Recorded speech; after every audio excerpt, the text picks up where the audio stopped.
허환구의 라디오 오늘. 여러분 안녕하십니까, 허환구입니다. 추미애 법무부 장관의 검찰 인사에 대한 후일담 오늘도 계속되고 있습니다. 자유한국당은 이번 검찰 인사를 두고 대학살이라는 표현까지 쓰면서 추미애 장관을 경질하라고 목소리를 높였습니다.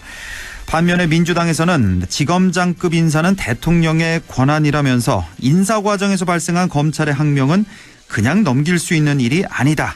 윤 총장은 항명이 아닌 순명해야 한다고 촉구했습니다. 이런 와중에 검찰은 오늘 청와대 자치발전 비서관실에 대한 압수수색을 단행했고요.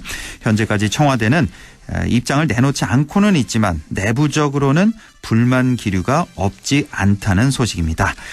지휘 라인이 교체가 됐지만 계속되는 검찰의 수사, 과연 어떤 결과로 이어질지 주목되고 있습니다. 잠시 후 최진봉 교수와 얘기 더 이어가죠.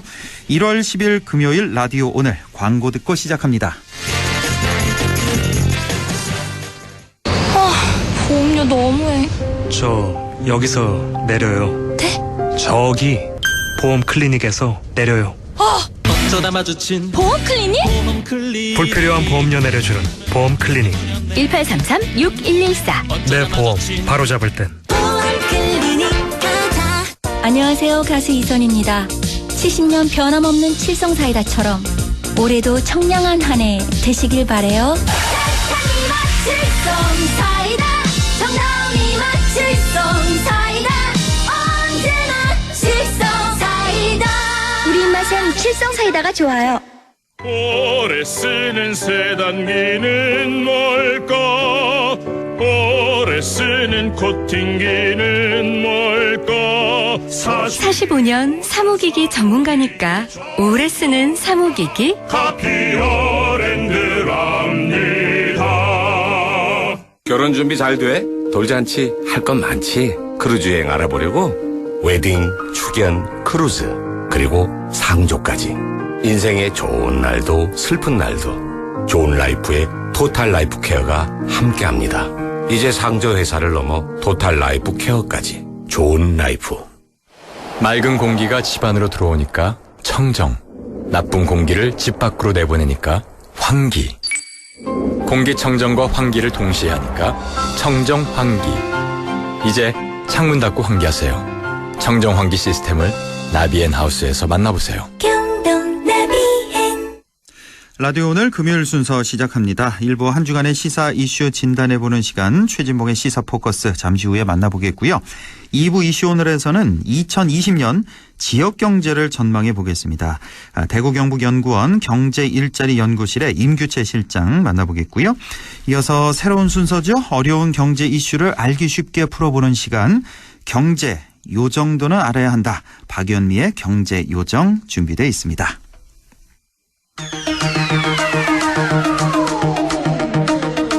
네, 최진봉의 시사 포커스 시작합니다. 성공회대 최진봉 교수와 함께합니다. 교수님 안녕하십니까?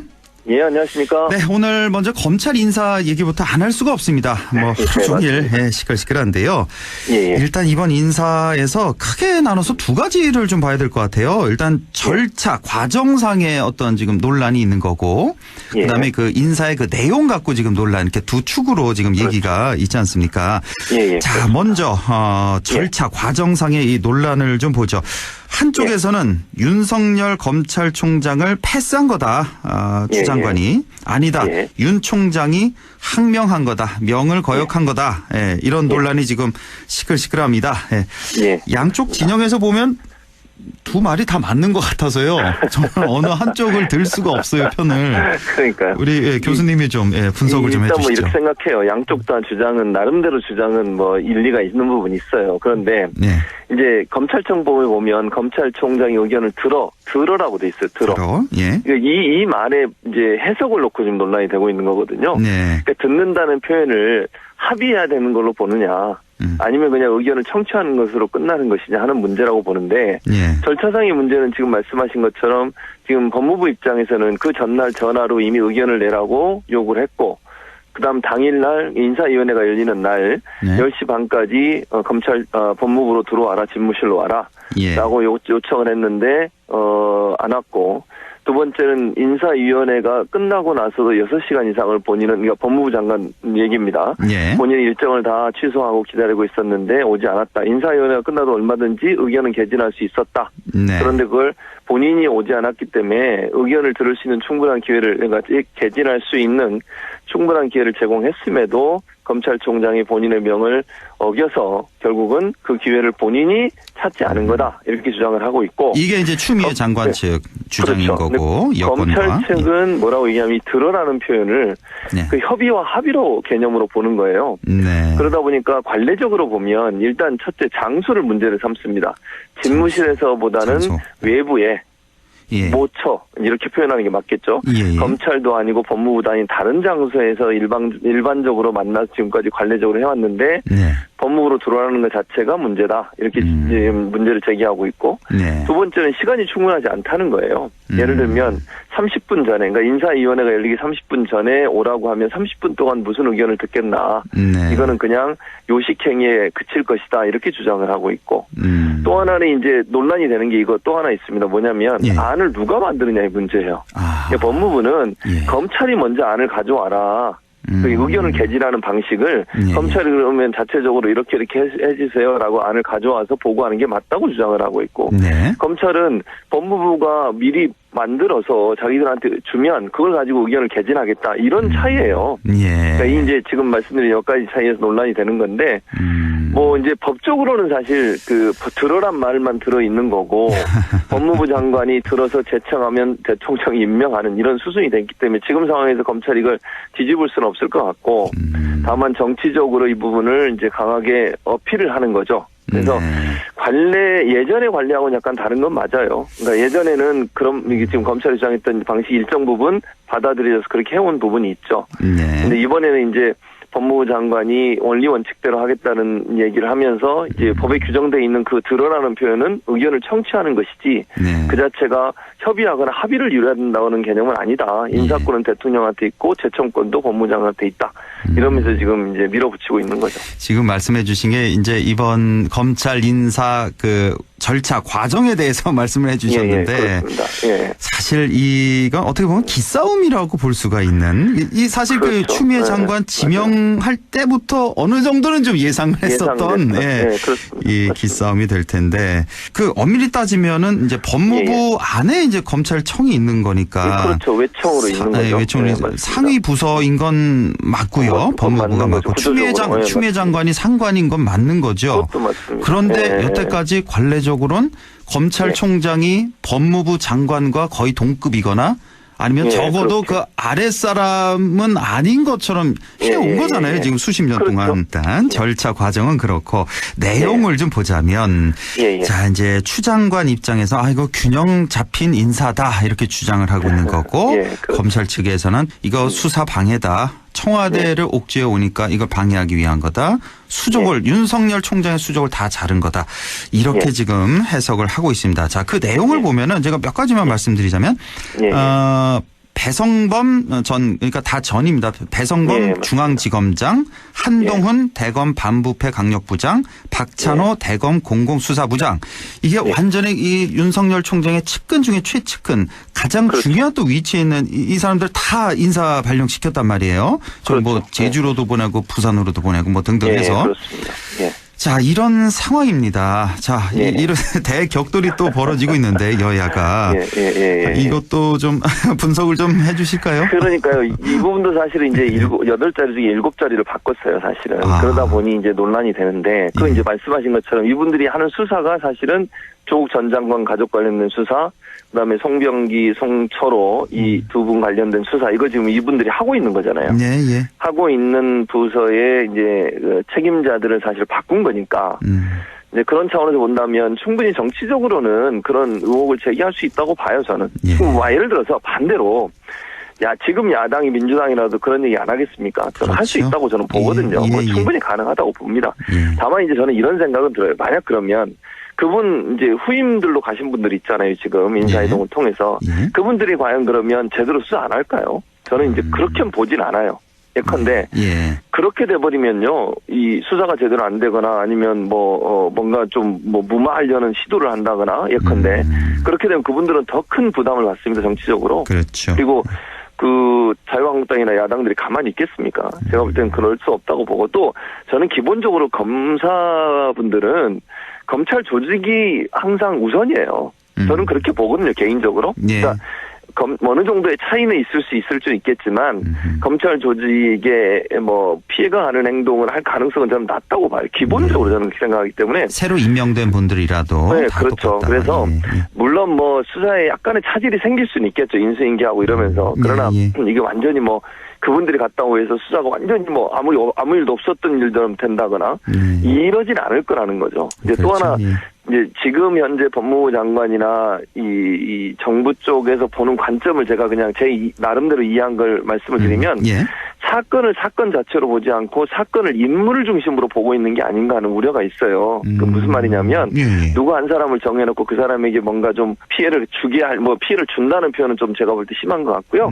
타겟으로 해서 수사를 하는 게 아닌가 하는 그런 의혹들이 지금 일고 있는 부분이 있지 않습니까? 그러니까 좀 객관적인 관점에서 사건 자체를 봐야 되는데 인물 중심으로 하는 게 아닌가 이런 부분에 대한 우려가 있어서 저는 새로운 분들이 중립적으로 할 거라고 저는 보여요. 그분들이 또 더 부담이 될 거라는 생각도 들거든요. 반드시 그렇게 해야 되겠고요. 그분들이. 사실 이 검찰 인사 얘기 나올 때 처음에 이제 추미애 장관 지명하고 임명될 때 어느 정도 예견된 거 아니겠습니까? 이 검찰 인사가 있을 것이다.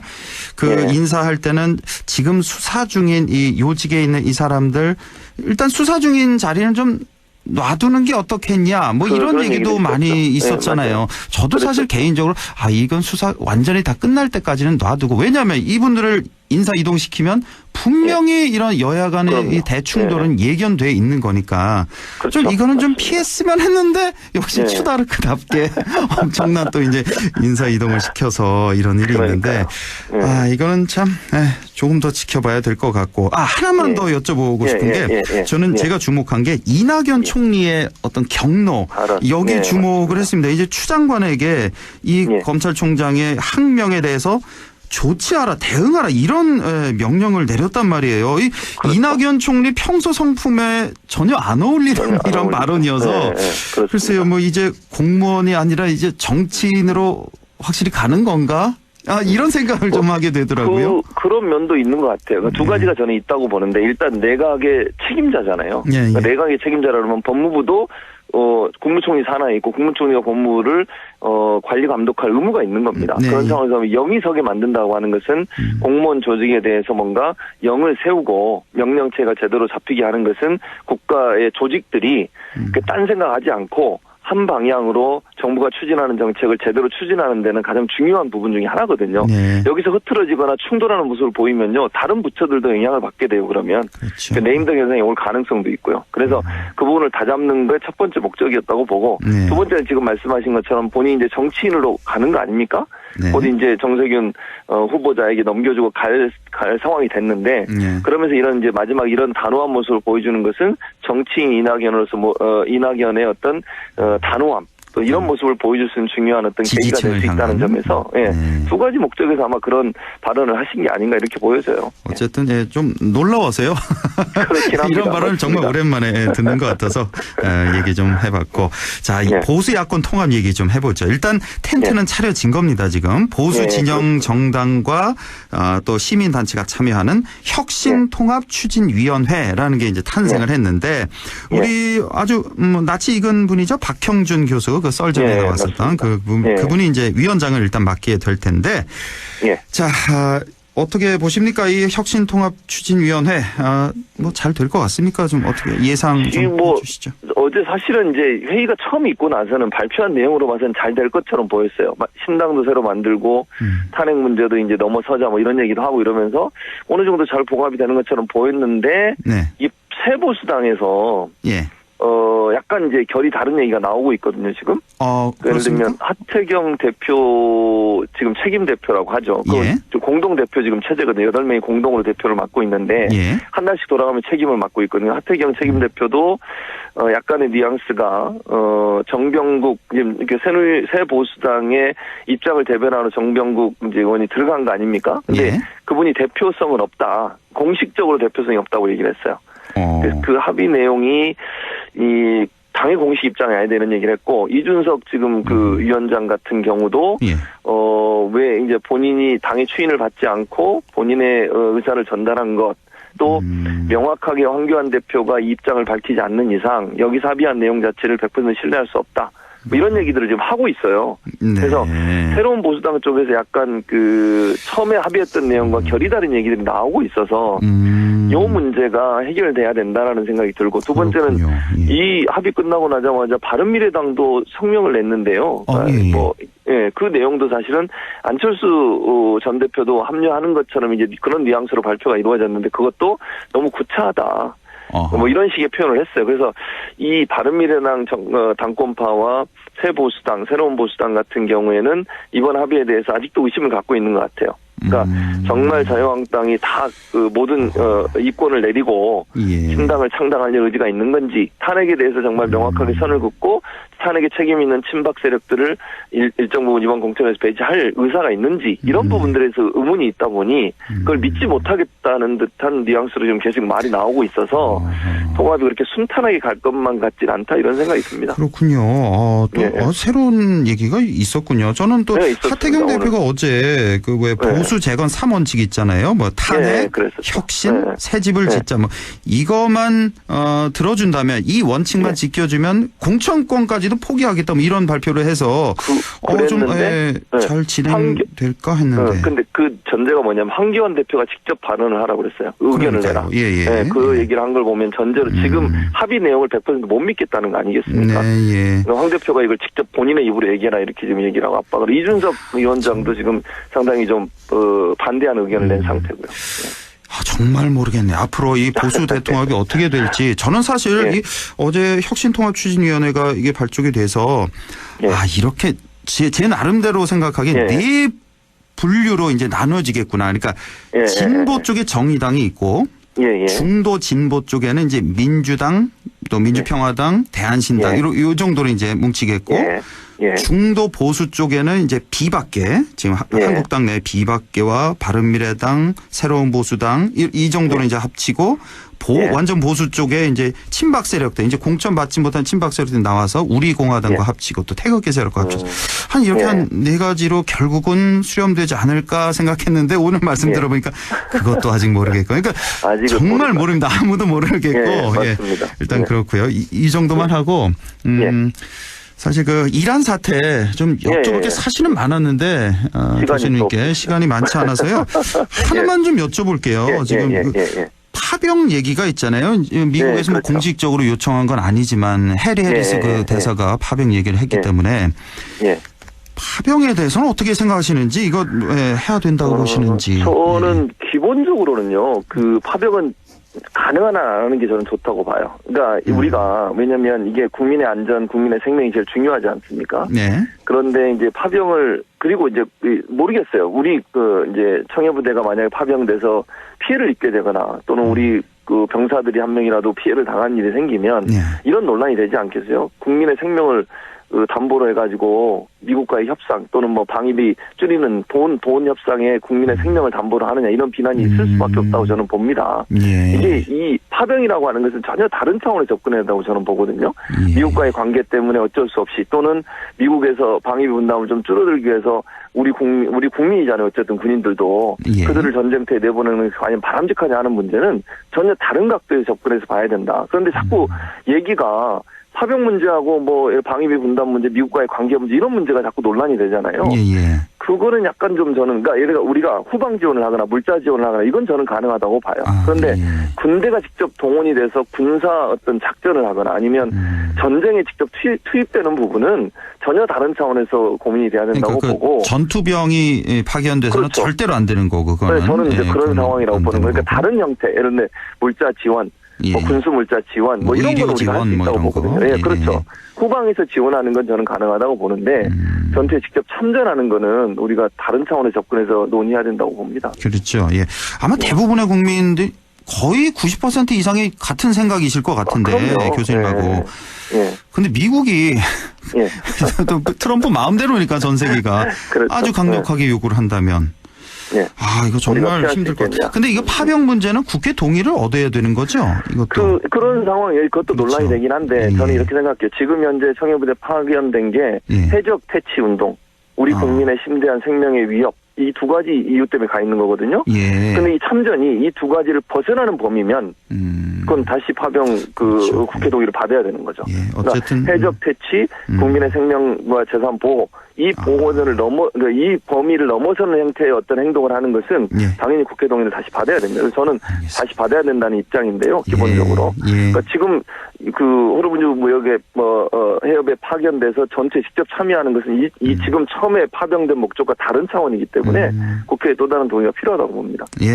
일단 뭐 더 이상의 전투가 없어야 되겠고요. 일단 그럼요. 트럼프도 군사 대결보다는 경제 제재 쪽을 지금 택하고 있는 것 같아서 파병을 하더라도 최대한 좀 시간을 쭉 끌면서 최대한 천천히 최대한 소규모로 이렇게. 맞습니다. 알겠습니다. 지금까지 성공회대 신문방송학과 최진봉 교수와 함께했습니다. 교수님 고맙습니다. 감사합니다. 네, 라디오 오늘 잠시 후 2부에서 뵙겠습니다.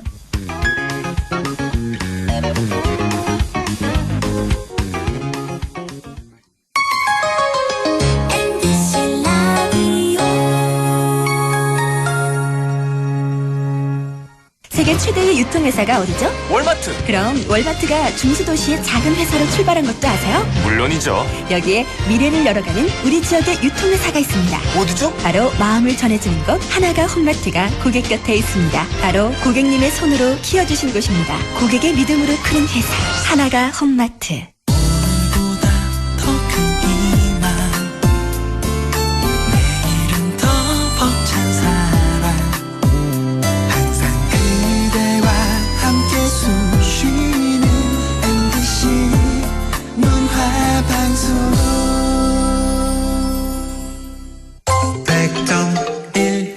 라디오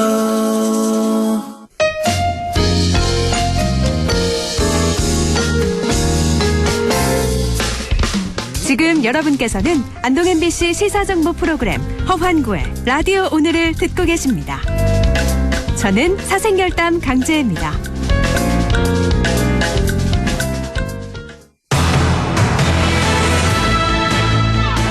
네, 6시 27분 37초 지나고 있습니다. 이슈 오늘 시작하죠.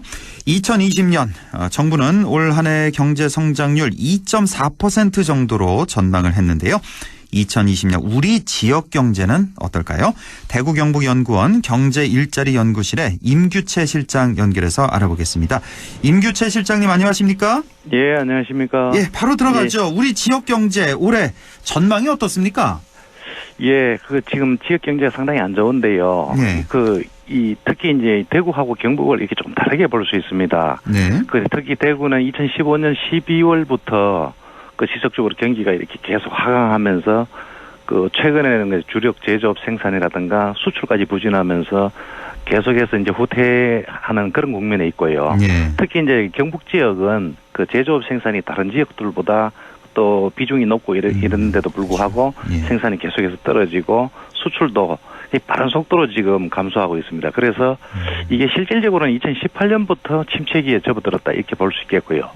그래서 2019년도 그러니까 작년이죠. 작년에는 오히려 지난 2018년도하고 비슷하게 저성장이 계속 지속될 것 같고요. 근데 이런 현상들이 지금 주력 제조업 중심으로 해서 계속해서 이제 생산이라든가 소비 그리고 이제 수출까지 이렇게 부진하다 보니까 올해도 역시 이제 특히 경북 지역은 한 0.9%, 약 한 1% 정도로 이렇게 저성장하지 않을까 이렇게 지금 예측을 하고 있습니다.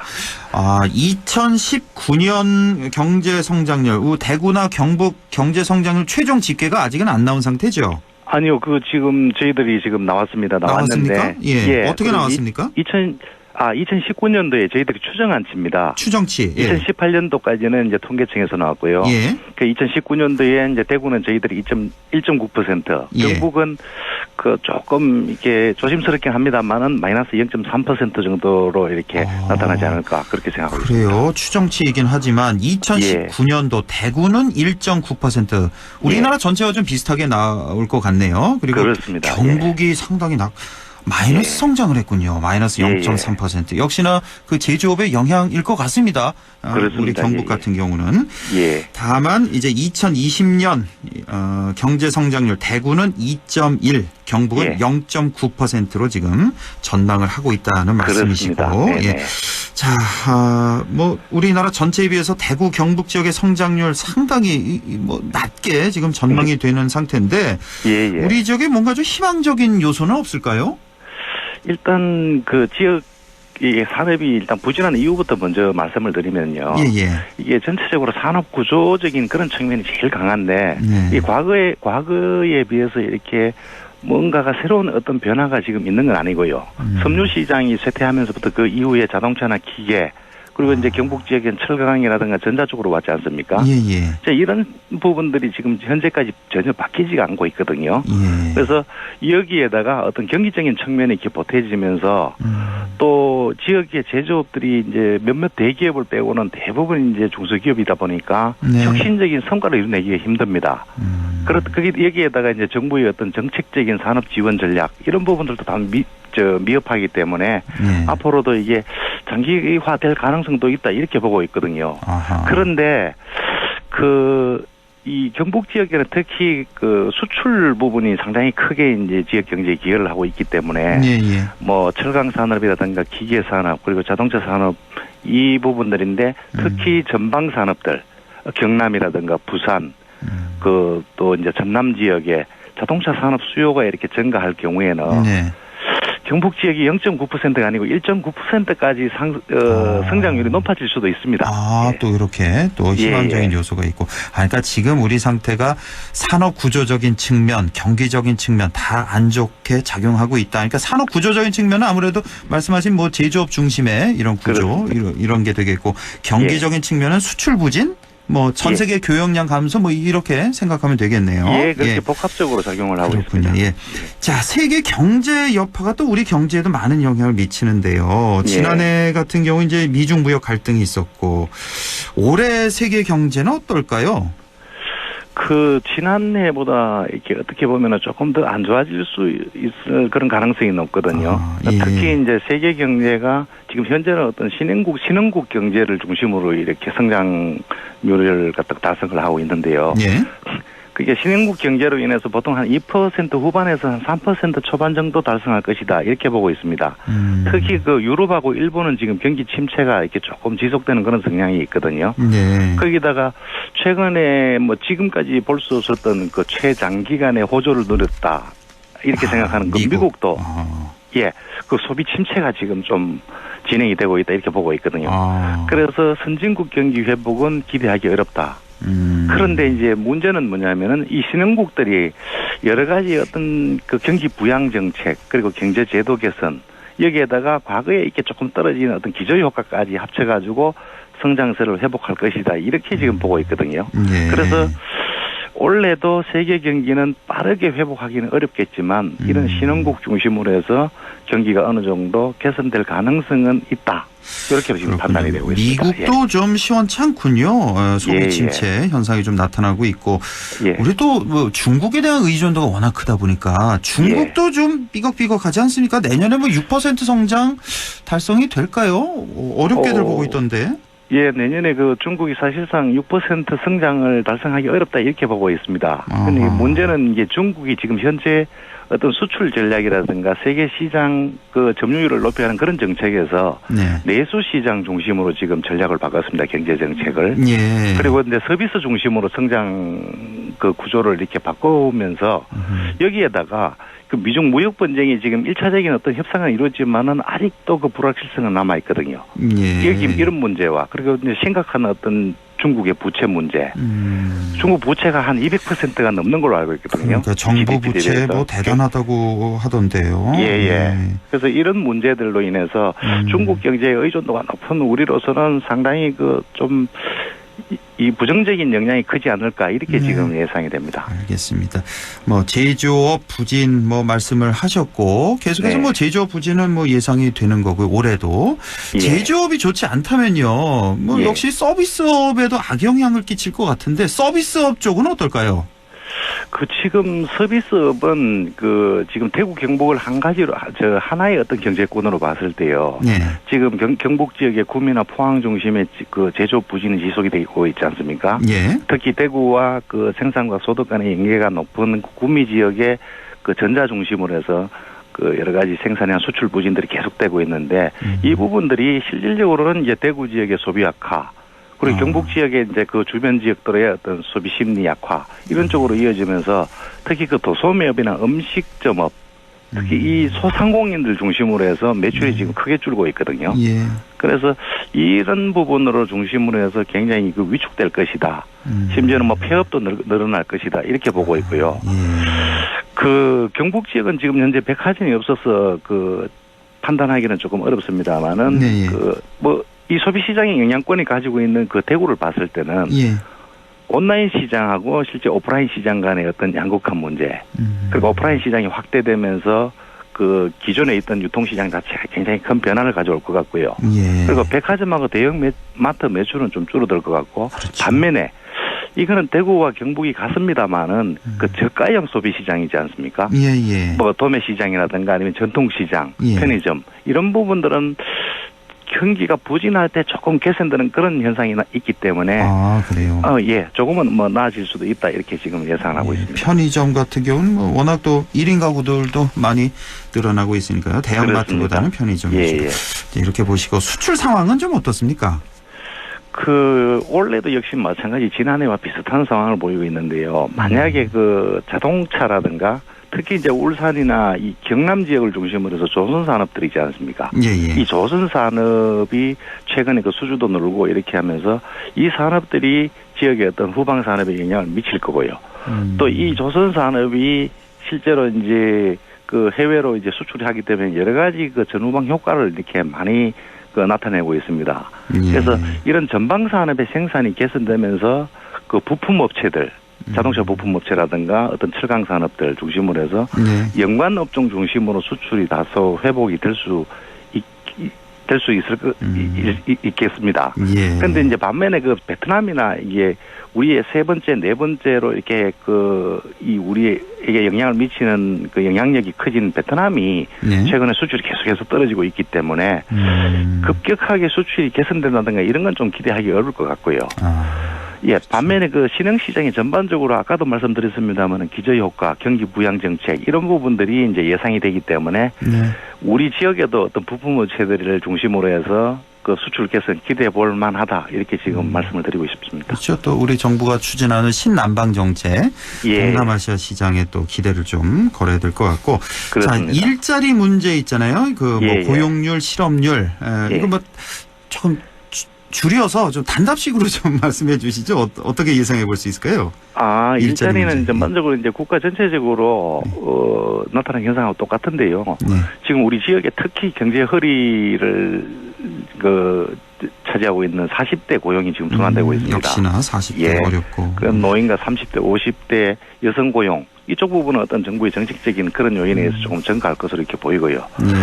반면에 기능 기계 조작 단순 노무직 같은 이런 업종들하고 영세 자영업, 그다음에 임시 일용직 같은 이 경기 부흥형 저부가가치 근로자들 중심으로 해서 일자리가 조금 줄어들 가능성이 높습니다. 그렇군요.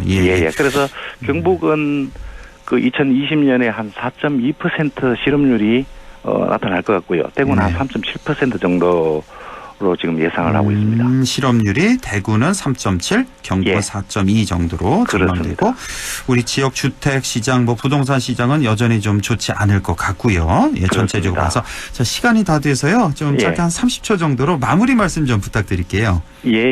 현재 제조업 경기 회복을 위해서 세계 경제를 이끌고 있는 여러 가지 아세안이나 브릭스 같은 신흥 시장이 지금 굉장히 이제 경기 회복을 위해서 이제 그 상당한 노력을 하고 있습니다. 그래서 지금 우리 지역에서는 그나마 시장 확대를 할 수 있는 게 신흥시장입니다. 그래서 이 신흥시장 진출을 좀 서두르고요. 그리고 내수시장 회복에 초점을 두는 그런 정책을 또 펴야 될 것 같습니다. 그리고 지금 불황이 계속 지속되거나 깊어지고 있기 때문에 이런 부분들을 좀 신경을 써서 가게의 근간이 된 어떤 소상공인들, 영세 기업들 이런 그 부분들에 대한 경제 안정에 초점을 두는 그런 정책으로 좀 갔으면은 올해는 조금 개선이 되지 않을까 이렇게 보고 있습니다. 예, 오늘 아주 알찬 소식 잘 들었습니다. 대구경북연구원 경제일자리 연구실의 임규채 실장이었습니다. 실장님 고맙습니다. 예, 감사합니다. 경제 요정도는 알아야 한다. 박연미의 경제 요정 시작합니다. 오늘도 박연미 경제 전문 기자와 함께합니다. 안녕하십니까? 안녕하세요. 네. 자, 경제 요정 시간입니다. 주위에서 왜 경제 요정이냐 물어보시는 분들 계셔서 다시 한 번만 더 말씀드리자면 경제 요정도는 알아야 된다. 그래서 경제 요정이고 우리 박연미 기자님 외모가 요정 같은 외모다는 거. 지금 방송 들으시는 분들 통합 검색해 보시면 바로 나올 겁니다. 예. 사과드려야 될 것 같아요. 아닙니다. 저는 거짓말을 안 해서요. 예. 네. 자, 이번 주는 뭐니 해도 이번 주 한 주 내내 이 얘기를 하게 되는데 이란과 미국 충돌 사태 얘기를 좀 해보죠.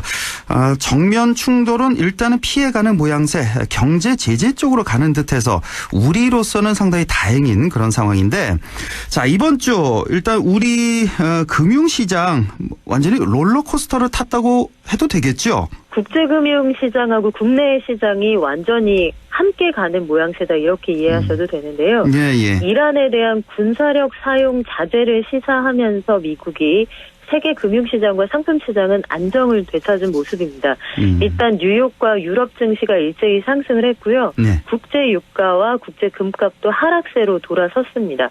앞서서 마감했던 유럽의 런던, 파리, 프랑크푸르트 증시도 일제히 상승을 했고요. 국제 금값이 7년 만에 처음으로 온스당 1,600달러 선을 넘어섰었는데 이것도 다시 1,500달러대로 거래를 마쳤습니다. 금값도 그렇고 환율도 안정이 다시 됐고요. 제 기억으로는 수요일인가요? 한번 우리 시장이 폭락을 했었고 그리고 어제 오늘 다시 안정화되는 그런 상태인 것 같은데 사실 이란 사태 이거 터졌을 때요. 저는 두 가지 걱정을 했거든요. 이거 기름값 어떻게 될 것이냐 하고 파병 문제 이것도 걱정이 됐는데 일단 기름값 좀 여쭤보죠. 이거 앞으로 어떻게 될까요? 네, 일단 이란의 미사일 공격 소식이 전해진 그 직후에는 한때 5% 압박까지 국제유가가 올라갔거든요. 그런데 다시 올랐던 만큼 잦아드는 분위기고요. 미국이 가지고 있는 재고가 꽤 많다는 점, 이런 점도 좀 고려가 됐다는 것으로 이해할 수가 있는데 미국의 재고가 많아요. 네, 미국이 셰일오일을 많이 가지고 있죠. 그래서 미국이 세계 최대로 원유를 한때는 수입했던 나라인데 이제 순수출국이 됐습니다. 그래서 이런 상품 시장의 안정세, 국제 금융 시장의 안정세 등이 반영이 돼서 오늘 우리 증시도 상승 출발을 했고 1% 안팎의 그 상승세를 통해서 코스피, 코스닥 모두 마감이 됐습니다. 네. 그나저나 이 이란 사태 이제는 좀 마음을 놓아도 될까요? 아직은 모르나요? 어떻게 보세요? 아직 모르죠. 아직 모르죠. 이게 계속 진행되는 이슈인데다가 지금 미국이 미국이 취하고 있는 입장은 제3자 제재를 통해서 이란에 대한 경제 제재 압박 수위를 높이겠다는 거예요. 미국이 이란에 대해서 경제 제재를 한 건 어제 오는 일은 아닙니다만 만약에 이란을 돕거나 이란이 경제 제재를 회피할 수 있는 방법을 제공하는 금융기관이든 기업이 있으면 그쪽도 같이 제재를 한다. 이른바 세컨드리 보이콧인데요. 그런 방식으로 제재를 해가는 과정에서 양측이 어떤 입장을 보일 것이냐. 향후의 변수는 얼마든지 남아 있습니다. 그렇군요. 아직도 좀 알 수 없는 불안한 중동 상황이고 사실 우리가 대외 변수에 좀 취약한 경제 구조잖아요. 그래서 미중 무역 전쟁도 있고 또 반도체 영향도 많이 받고 근데 여기다 이제 중동 문제까지 생겨서 걱정거리가 하나가 더 늘어서 참 올 한 해도 우리 경제 순탄치는 않을 것 같다는 그런 걱정이 좀 됩니다. 자, 국민연금 얘기를 좀 해볼까요? 국민연금의 장점하면 역시 물가 상승률을 반영한다는 거 아니겠습니까? 네. 올해 1월부터 국민연금 지급액이 소폭 인상된다고요? 네, 올해 국민연금은 작년보다 월 평균 1,870원이 오를 예정인데요. 네. 최고액 기준으로 보면 월 8,440원이 인상이 됐고요. 20년 이상 가입하신 수급자는 평균 3,690원을 더 받게 될 전망입니다. 예. 작년 10월 기준으로 20년 이상 가입하신 분들이 월 92만 3,351원 정도 받으셨거든요. 예. 이분들이 3,690원씩 평균적으로 더 받게 되실 예정입니다. 네. 매월 25일에 지급되나요? 국민연금이? 네. 근데 이번 달에는 좀 앞당겨서 지급된다고요? 네, 이게 정부에서 지급하는 여러 가지 정책적인 자금 혹은 복지비 이런 것들은 명절을 앞두고 있는 경우에는 좀 당겨서 지급을 해요. 명절이 있죠. 참 연휴가 24일부터 시작되니까. 네, 구정 다가오잖아요. 예, 예. 미리 받아서 설 쇠시라고 미리미리 당겨서 드리기로 했습니다. 네, 명확한 날짜가 정해지진 않았고요. 네, 23일에 지급이 될 것으로 그렇죠? 보입니다. 예, 23일에. 네. 예. 자, 요즘 뭐 강아지나 고양이를 뭐 가족처럼 여기는 분들 많으신데요. 사실 저희 집은 거의 아이들이 많아서 어린이집 분위기여서 뭐 인구 밀도도 높고 그래서 네. 반려견 지금 엄두를 못 내고 있는 그런 상황인데 제가 주위에서 많이 듣긴 들었어요. 이 반려동물 키우는 게 아기들 키우는 것만큼 돈이 많이 든다 이런 얘기를 많이 들었는데 네. 지금 반려동물 병원비가 상당하다고요.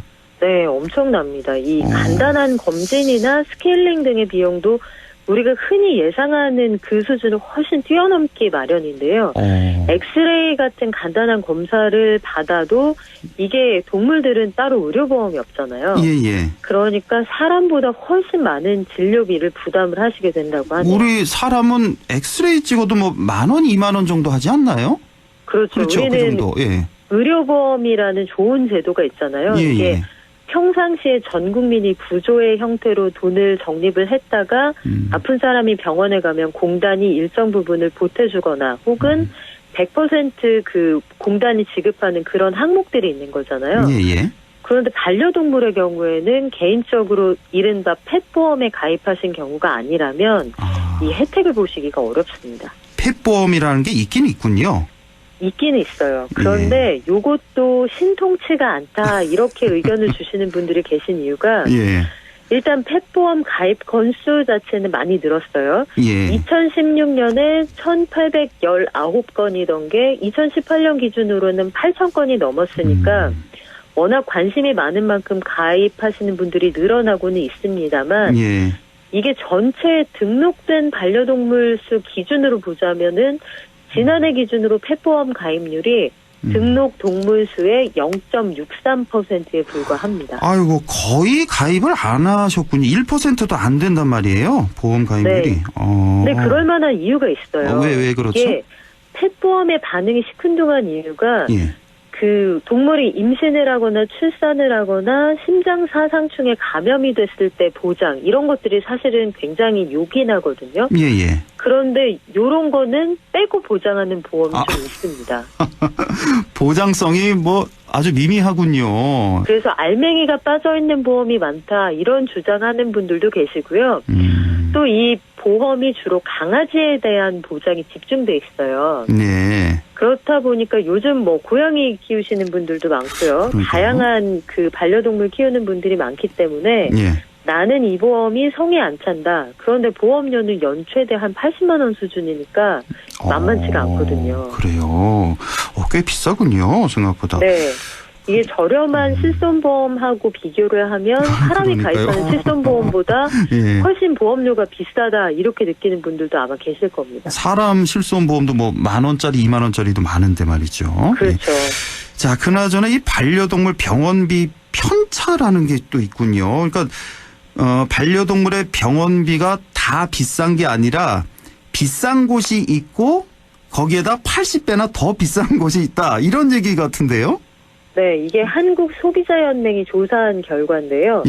서울과 경기 지역, 그러니까 수도권만을 중심으로 동물병원 50곳을 뽑아서 달치할 때 들어가는 가격이 얼마인가 이걸 실질적으로 분석을 해본 거죠. 달치 가격, 예. 네, 적게는 5,000원. 그런데 가장 비싸게 받는 곳은 40만 원까지 받았다고 합니다. 아니, 이빨 하나 뽑는데 40만 원을 주고 뽑는다고요?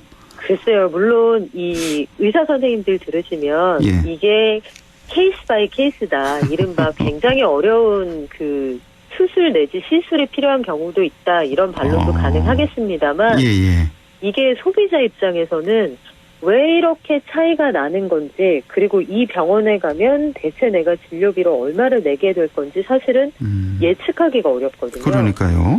그러면 본인의 경제 수준을 고려할 때 이거 너무 부담된다 이렇게 느끼시는 분들이 상당히 많을 수가 있죠. 예, 저로서는 충격입니다. 강아지 이빨 하나 뽑는데 여기는 아주 비싼 데겠죠? 비싼 데는 40만 원까지. 네, 아주 곳이니까. 비싼 곳일 거고요. 중성화 수술이나 예방 접종의 경우에는 5배 정도 편차가 있었다고 합니다. 그렇군요. 근데 이 50군데라고 말씀을 드렸으니까요. 샘플이 그렇게 많은 건 아니거든요. 해서 전수조사 내지는 표준 가격 이런 게 좀 필요할 것 같습니다. 네, 이렇게 병원 진료비가 비싼 건 동물 유기 문제와도 무관치 않다. 이런 주장도 있네요. 그렇죠. 만약에 내가 동물은 정말 키우고 싶고 이 강아지, 이 고양이를 참 사랑하지만 같이 늙어가게 되잖아요. 네. 그러면 동물도 노화에 따라서 여러 가지 질환이 나타나게 마련이고 검진도 필요한데 감당이 안 된다 그러면 극단적으로는 유기로도 이어질 수가 있다. 이게 동물자유연대의 주장이에요. 그래서 실질적으로 동물 키우시는 분들 조사를 해보니까 반려동물이 사망할 때까지 길렀다 이렇게 답하신 분들이 응답자의 12%밖에 안 된다고 합니다. 너무하네요. 12%만. 물론 이게 다 유기로 이어졌다 이렇게 말씀드리긴 어렵겠습니다만 그렇죠. 본인이 감당하지 못해서 다른 분한테 보내거나 기관으로 보내거나 여하튼 반려동물과 이 반려로서의 그 의미를 다하지 못했다는 거잖아요. 이거는 우리가 다 같이 좀 고민해 볼 만한 문제인 것 같고요. 그렇네요. 그래서 정부도 동물병원 표준 진료제 도입을 목표로 해서 수의사법 개정을 추진하고 있습니다. 자, 사람이든 반려동물이든 내가 키우기로 했으면 끝까지 책임져야 된다 이런 생각도 좀 들고요. 오늘 말씀은 여기까지 듣겠습니다. 지금까지 박연미의 경제요정 박연미 경제전문기자와 함께했습니다. 고맙습니다. 고맙습니다. 네, 날씨 알아보죠. 김도연 캐스터 전해주세요. 네, 이번 겨울은 역대 가장 포근한 겨울로 기록될 것 같습니다. 오늘도 겨울답지 않게 온화한 날씨가 이어진 하루였는데요. 1월이 보통 1년 중에 가장 추운 달로 나와 있는데요. 다음 주에 이어서 1월 말까지도 영하 10도 밑으로 떨어지는 한파 전망은 나와 있지 않은 상태입니다. 이렇게 날이 포근하다 보니까 급기야 전국의 개구리들이 겨울잠에서 깨어나기 시작했다는 소식도 들리는데요. 사실 개구리는 절기상 경칩이 되어야 동면에서 깨어나기 시작하는데 이런 소식은 이례적이긴 합니다. 분명 몇 년 전까지만 해도 또 일기예보에서는 미세먼지라는 단어가 쉽게 찾아볼 수 없는 단어였죠. 이제는 많이 등장을 하는데요. 올해는 부디 초록색으로 쓰여진 미세먼지 조음을 많이 발견할 수 있기를 바라보게 됩니다. 오늘 오전까지만 해도 영주 지역의 대기질이 나쁨으로 나와 있었는데요. 지금은 괜찮습니다. 우리 지역 대기질 25에서 38 마이크로그램으로 대기질 보통 수준까지 나와 있고요. 내일은 대기질이 좋지 않을 것으로 예상됩니다. 내일 기온은 아침이 영하 6도, 한낮에 6